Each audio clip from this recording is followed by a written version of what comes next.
ആശംസകൾ Pandalam.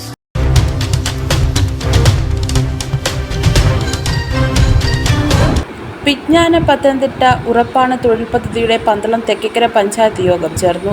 Knowledge economy മിഷനും തദ്ദേശ സ്വയംഭരണ സ്ഥാപനങ്ങളും കുടുംബശ്രീ മിഷനും ചേർന്ന് നടപ്പിലാക്കുന്ന വിജ്ഞാന പത്തനംതിട്ട ഉറപ്പാണ് തൊഴിൽദാന പദ്ധതിയുടെ പന്തളം തെക്കേക്കര ഗ്രാമപഞ്ചായത്ത് തല യോഗമാണ് നടന്നത്.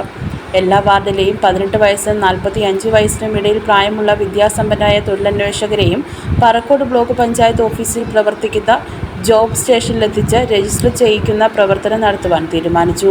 ഗ്രാമപഞ്ചായത്ത് വൈസ് പ്രസിഡന്റ് റാഹിലിന്റെ അധ്യക്ഷതയിൽ പ്രസിഡന്റ് എസ് രാജേന്ദ്ര പ്രസാദ് ഉദ്ഘാടനം ചെയ്തു. സ്റ്റാൻഡിംഗ് കമ്മിറ്റി ചെയർമാൻമാരായ BP വിദ്യാധര പണിക്കർ, പ്രിയ ജ്യോതികുമാർ, അംഗങ്ങളായ ശ്രീവിദ്യ, പൊന്നമ്മ വർഗീസ്, ജയാദേവി, അംബിക ദേവരാജൻ, CDS ചെയർപേഴ്സൺ രാജി പ്രസാദ്, ഗ്രാമപഞ്ചായത്ത് സെക്രട്ടറി CS കൃഷ്ണകുമാർ, കുടുംബശ്രീ അംഗങ്ങൾ എന്നിവർ പങ്കെടുത്തു. Knowledge economy mission coordinator Sreeja പദ്ധതി പ്രവർത്തനം വിശദീകരിച്ചു. News bureau, Pathanamthitta.